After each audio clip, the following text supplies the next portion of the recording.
Personality development എന്ന് പറഞ്ഞ ഒരു വാക്ക് കേൾക്കുമ്പോൾ അതിന് എത്ര സംഖ്യ വേണമെങ്കിലും ആ ഒരു പ്രോഗ്രാമിന് നൽകാൻ പലപ്പോഴും നമ്മൾ തയ്യാറാവാറുണ്ട് എന്നുള്ളതാണ്. പേഴ്സണാലിറ്റി, വ്യക്തിത്വ വികാസം എന്നത് ഓരോ മനുഷ്യർക്കും ഓരോ സമയത്ത് കിട്ടേണ്ട ക്വാളിറ്റികൾ കിട്ടി അത് ജീവിതത്തിൽ പകർത്തി മുന്നോട്ട് പോകുമ്പോഴാണ്. അപ്പോൾ ഈ ധാർമ്മികമായ മൂല്യങ്ങൾ ഉൾക്കൊള്ളാൻ ഒരു മനുഷ്യന് ആദ്യം വേണ്ട ക്വാളിറ്റി എന്ന് പറയുന്നത്, ഒരു ഗുഡ് ക്വാളിറ്റി എന്ന് പറയുന്നത് റെസ്പോൺസിബിലിറ്റിയാണ്, ഉത്തരവാദിത്ത ബോധമാണ്. ഒരു വിദ്യാർത്ഥിക്ക് തൻ്റെ ഉത്തരവാദിത്തം എന്താണെന്ന് മനസ്സിലാക്കി അതിനനുസരിച്ച് മുന്നോട്ട് പോകാൻ സാധിക്കണമെന്നാണ്.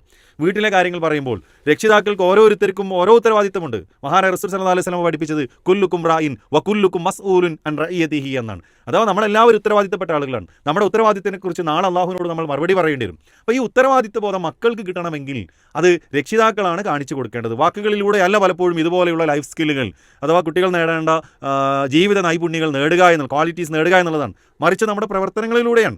അപ്പോൾ ഈ പ്രവർത്തനങ്ങൾ പ്രത്യേകിച്ച് വീട്ടിലെ ഉപ്പയുടെ ഉത്തരവാദിത്തം ഉപ്പ നിർവഹിക്കണം, ഉമ്മയുടെ ഉത്തരവാദിത്തം ഉമ്മ നിർവഹിക്കണം, മുതിർന്ന ഓരോ ആളുകളും ഓരോ അംഗവും അവരുടേതായ ഉത്തരവാദിത്തങ്ങൾ നിർവഹിച്ച് മുന്നോട്ട് പോകാൻ സാധിക്കണമെന്ന്. That is a first quality. ഒന്നാമത് വേണ്ട ഒരു ക്വാളിറ്റി അതാണ്. രണ്ടാമത് പറഞ്ഞത് വളരെ വൈഡായിട്ട് നമ്മൾ മനസ്സിലാക്കേണ്ട കാര്യം ലീഡർഷിപ്പ് ക്വാളിറ്റിയെക്കുറിച്ച് പറയുന്നു.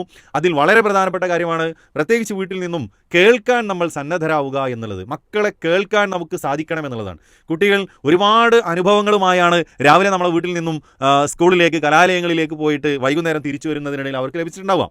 അപ്പോൾ ആ വൈകുന്നേരം തിരിച്ചു വരുമ്പോൾ നമ്മുടെ മക്കൾക്ക് എന്താണോ പറയാനുള്ളത്, അവരൊരു പക്ഷേ അവരുടെ ആ ദിനത്തിൽ നടന്ന വളരെ പ്രധാനപ്പെട്ട കാര്യങ്ങളായിരിക്കും പറയാം, അതല്ലെങ്കിൽ ചിലപ്പോൾ നിസ്സാരമായ കാര്യമായിരിക്കും. എന്തായിരുന്നാലും നമുക്ക് വളരെ രക്ഷിതാക്കൾ എന്നുള്ള നിലയിൽ വളരെ ശ്രദ്ധാപൂർവ്വം കേൾക്കാനും ഒരുപക്ഷേ നമ്മൾ ആ കേൾക്കുന്നതിലൂടെ ചില നന്മകൾക്ക് പ്രോത്സാഹനം നൽകാൻ നമുക്ക് സാധിക്കും. അതുപോലെ തന്നെ അവരുടെ ലൈഫിൽ എന്തെങ്കിലും ഒരു തെറ്റ്, ഒരു പാളിച്ച, എന്തെങ്കിലും ഒരു കുറവ് വന്നിട്ടുണ്ടെങ്കിൽ അത് ചെയ്യാതിരിക്കാനുള്ള അല്ലെങ്കിൽ വീണ്ടും അവരുടെ ലൈഫിൽ അതുപോലുള്ള ഒരു അവസരം ഇല്ലാതിരിക്കാൻ ആ കേൾവിയിലൂടെ നമുക്ക് സാധിക്കുമെന്നാണ്.